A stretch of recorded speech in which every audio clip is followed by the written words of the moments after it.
ఈ సంవత్సరం DGK Murthy Shramik award goes to V Vighneswara Rao, senior foreman electrical department. I request you to come to dash.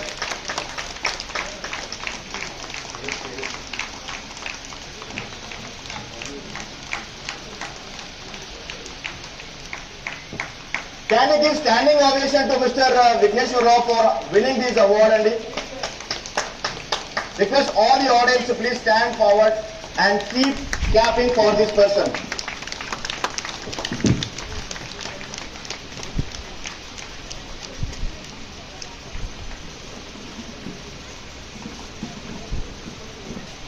Vigneshwar Rao,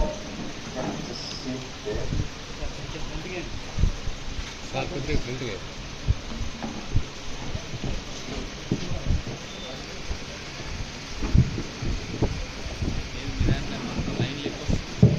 OnePlus mobiles.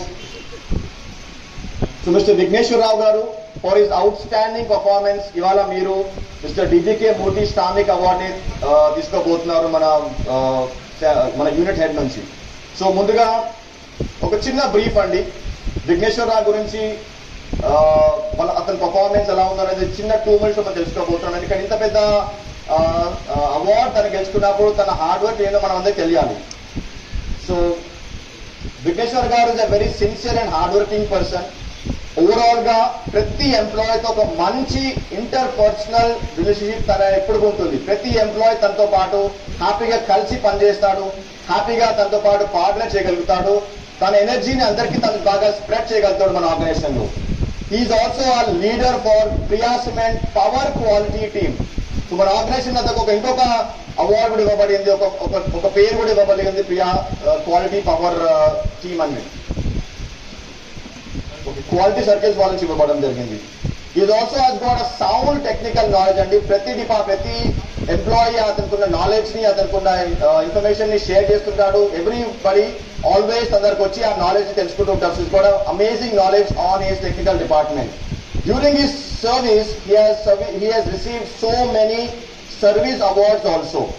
గత సంవత్సరాలుగా తను పనిచేస్తున్నప్పటి నుంచి 1986 నుంచి తను జాయిన్ అయ్యాడు మన ఆర్గనైజేషన్ లో. ఇప్పటి వరకు చాలా సర్వీస్ అవార్డు కూడా తను గెలుచుకున్నారు. ఈ రోజు తను డీజీకే అవార్డు కూడా, డీజీకే మూర్తి శ్రామిక్ అవార్డు తను గెలుచుకోబోతున్నారు. సో ఐ రిక్వెస్ట్ విఘ్నేశ్వర్ గారు టు సే ఫ్యూ వర్డ్స్. మీరు ఎలా ఫీల్ అవుతున్నారు ఈ అవార్డు గెలుచుకున్నందుకు? హ్యాపీగా ఉందండి. సో ఏదైనా ఒక 2 పాయింట్ సక్సెస్ మంత్రా చెప్పగలుగుతారా మన ఎంప్లాయీస్ కి, మీరు నేర్చుకోవడానికి, ఇలాంటి అవార్డులు గెలుచుకోవడానికి ఫ్యూచర్ లో? మీ సక్సెస్ మంత్రా ఏంటండి? Very simple sir. అంత సింపుల్ గా కనిపిస్తుంది ఇంత కష్టపడినప్పుడు, బట్ చేస్తుంది చాలా సింపుల్ సార్.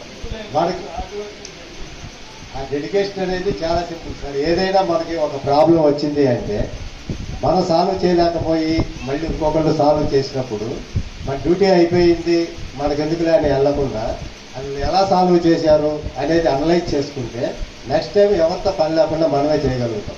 ఫస్ట్ మనకి కమిట్మెంట్ ఉండాలి వర్క్ మీద. మన డ్యూటీ టైం అయిపోయింది లేదంటే నా భోజనం టైం అయిపోయింది అనేది కాకుండా అది అయిపోయేంత వరకు మనం అక్కడ ఉండి దాన్ని సాల్వ్ చేసిన తర్వాత మనం వెళ్తే మనకు ఉండే సాటిస్ఫాక్షనే వేరు. అలాగే నైట్ టైం ప్రాబ్లమ్స్ వస్తుంటాయి, వాళ్ళకి అర్థం కాదు, లేకపోతే ఇంకోటి షిఫ్ట్లో ఉన్న వాళ్ళకి. ఆ టైంలో కూడా ఏదో పథకం మీద ఇదవ్వకుండా మనం ఇమీడియట్లీగా అక్కడికి వెళ్ళి చేసి ఇచ్చేసుకుంటూ వస్తే ఆ తర్వాత మనకు వచ్చే ప్రాబ్లమ్స్ ఏంటి, మనం రిపీటెడ్గా ఏ ప్రాబ్లమ్స్ మనకు ఎదురవుతున్నాయి, ప్రతిసారి మనం ఇంటి దగ్గర నుంచి వెళ్ళి రావడం లేదంటే అర్ధరాత్రి ఫోన్ వస్తే మళ్ళీ పరిగెట్టుకు వెళ్ళడం అనేది కాకుండా దాన్ని పర్మనెంట్గా ఏ విధంగా ఇచ్చేయాలి అనే ఒక ఇది చేసుకుని దాన్ని సాల్వ్ చేసుకుంటూ ఉంటే డెవలప్మెంట్ అనేది కంటిన్యూ అవుతూ ఉంటుంది.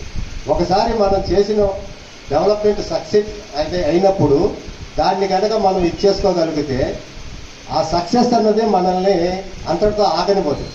ఇక కంటిన్యూగా నెక్స్ట్ ఏం దొరుకుతుంది, ఈసారి ఏ ప్రాబ్లం చేద్దాం, ఇంకోటి ఏం చేద్దాం అనే ఒక ఇది వస్తుంది. ఆ ఇదిలో మనం ఇంకోటి చేయాల్సింది ఏంటంటే మనం చేసుకుంటూ వెళ్ళేది కాకుండా మన ఉన్న టీంకి, అంటే సపోజ్ నేనేదో చేశాను, నేను లేకపోతే అది ఆగకూడదు. సో దాన్ని మళ్ళీ డాక్యుమెంటేషన్ ఒక డ్రాయింగ్ రూపంగాను, ఒక స్టిక్కర్స్ రూపంగాను దాన్ని పెట్టి అందరూ